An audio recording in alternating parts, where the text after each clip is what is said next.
బాలీవుడ్లో hot topic అంటే దీపికా పదుకొనే ప్రియాంక చోప్రాలు. పోటీ ఏదైనా కానీ ఈ ఇద్దరు టాప్ 1లో కానీ టాప్ 2లో కానీ ఉంటారు. అలాంటిది ఈ ఇద్దరిని ఎక్కడో టాప్ 10లోకి నెట్టేసి టాప్ 3లో వచ్చి కూర్చుంది కాజల్.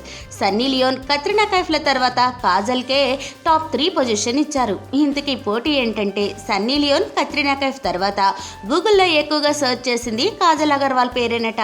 అసలు బాలీవుడ్లో సరైన హిట్ లేదు. అయినా ప్రియాంక చోప్రా, దీపికా పదుకొనే వంటి స్టార్ హీరోయిన్స్ ని పడుకోబెట్టేసి టాప్ 3 పొజిషన్లో నిలబడిందంటే కాజల్ రేంజ్ ఇంటర్నెట్ యూత్లో ఎంతలా ఉందో అర్థమవుతుంది. దీనికి కారణం కాజల్ ఈ మధ్య ఎక్స్పోజింగ్ డోస్ పెంచేయడమే అని అంటున్నారు. పక్కా లోకల్ అంటూ ఐటమ్ సాంగ్లో అందాల ఆరబోతతో పిచ్చెక్కించింది. ఈ సాంగ్తోనే కాజల్ రేంజ్ అమాంతం పెరిగిపోయింది. అందుకే గూగుల్ ట్రెండింగ్లో టాప్ 3లో నిలిచింది.